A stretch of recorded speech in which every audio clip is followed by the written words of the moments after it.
എല്ലാ മനുഷ്യനും ആഗ്രഹിക്കുന്ന കാര്യമാണ് ദൈവിക നന്മകൾ കൊണ്ട് എന്നെ നിറയ്ക്കണമേ.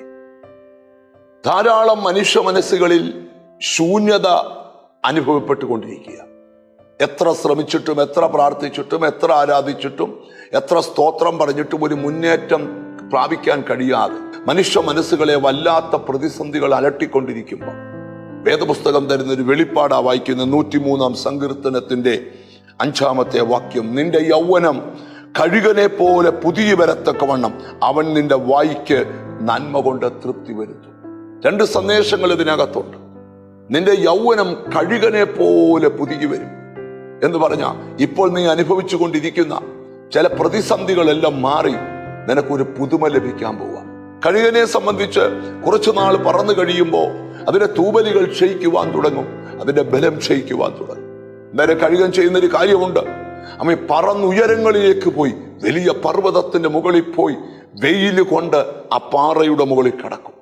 എന്നിട്ട് അതിന്റെ ചിറകിട്ടടിച്ച് സ്തോത്രം അതിന്റെ തൂവലുകളെല്ലാം കൊഴിച്ചു കളയും.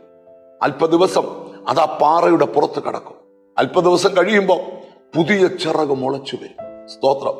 ഒരു ദിവസം അവനൊരു കാര്യം ചെയ്യും. ആ ചൂടുള്ള പാറയുടെ മുകളിൽ നിന്ന് പുതിയ ചിറകുകളോടെ അവൻ പറന്നുയരും.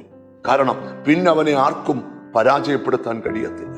സ്നേഹിത, നിന്റെ ജീവിതയാത്രയിൽ നിനക്ക് ശാരീരിക ക്ഷീണവും മാനസിക ക്ഷീണവും ഒക്കെ വരുമ്പോൾ ക്രിസ്തുവാകുന്ന പാറയുടെ മുകളിൽ കയറി അല്പനിമിഷം സ്തോത്രം നിന്റെ പഴയ തൂവലുകളൊക്കെ ഒന്ന് തല്ലിപ്പൊഴിച്ച് കളഞ്ഞിട്ട് നിന്നിൽ പുതിയ തൂവലുകളെ കിളിർപ്പിച്ച് നീ തകർന്നെന്ന് പേര് പറഞ്ഞവരുടെ മുമ്പിൽ ഒരു ചിറകടിച്ചു കയറ്റം നിനക്കുടനെ ദൈവം തരിക.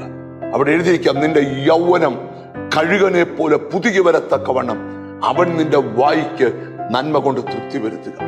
ഒത്തിരി നാളുകൾ കൊണ്ട് കാണാൻ കൊതിച്ച നന്മ നാളിതുവരെ കാണാൻ കഴിയാതെ നിന്റെ മനസ്സിനെ അസ്വസ്ഥമാക്കിയെങ്കിൽ പരിശുദ്ധാത്മാ പറയാ, കണ്ണുകൾക്ക് വിശ്വസിക്കാൻ പറ്റാത്ത ചില നന്മകൾ നിന്റെ കൺമുമ്പിൽ കൊണ്ടുതരുവാൻ ദൈവം വിശ്വസ്തനെന്നാണ് ഈ മെസ്സേജിൽ കൂടെ പരിശുദ്ധാത്മാവ് സംസാരിക്കുന്നത്.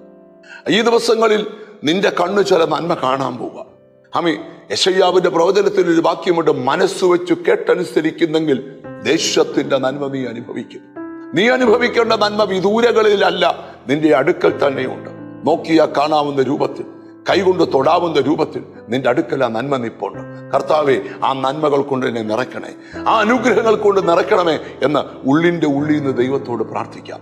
വലിയ കാര്യങ്ങൾ കർത്താവ് ചെയ്യും. ഒന്നിച്ച് പ്രാർത്ഥിക്കാം. ഞങ്ങളുടെ കർത്താവേ, സ്വർഗസ്ഥ പിതാവേ, എന്നോട് ചേർന്ന് പ്രാർത്ഥിക്കുന്ന മക്കൾക്ക് വേണ്ടി പ്രാർത്ഥിക്കുന്നു. സ്വർഗത്തിലെ ദൈവത്തിന്റെ നീതിയുള്ള കരം നിന്റെ മക്കളുടെ മേൽ നീട്ടണമേ എന്ന് ഞങ്ങൾ ദൈവത്തോട് പ്രാർത്ഥിക്കുക. ബലവാനായ ദൈവമേ, അവിടുത്തെ അദൃശ്യ കരം ഒന്ന് ഇറങ്ങി പ്രവർത്തിക്കണമേ കർത്താവേ. എല്ലാ പ്രതിബന്ധങ്ങളെയും അഴിച്ചു മാറ്റണമേ കർത്താവേ. എന്നോട് ചേർന്ന് പ്രാർത്ഥിക്കുന്ന മക്കളെ നിന്റെ നാമം ചൊല്ലി പിതാവിന്റെയും പുത്രന്റെയും പരിശുദ്ധാത്മാവിന്റെ നാമത്തിൽ അനുഗ്രഹിച്ച് പ്രാർത്ഥിക്കുന്നു. അവർ അനുഗ്രഹിക്കപ്പെടട്ടെ യേശു ക്രിസ്തുവിൻ നാമത്തിൽ തന്നെ. ആമേൻ.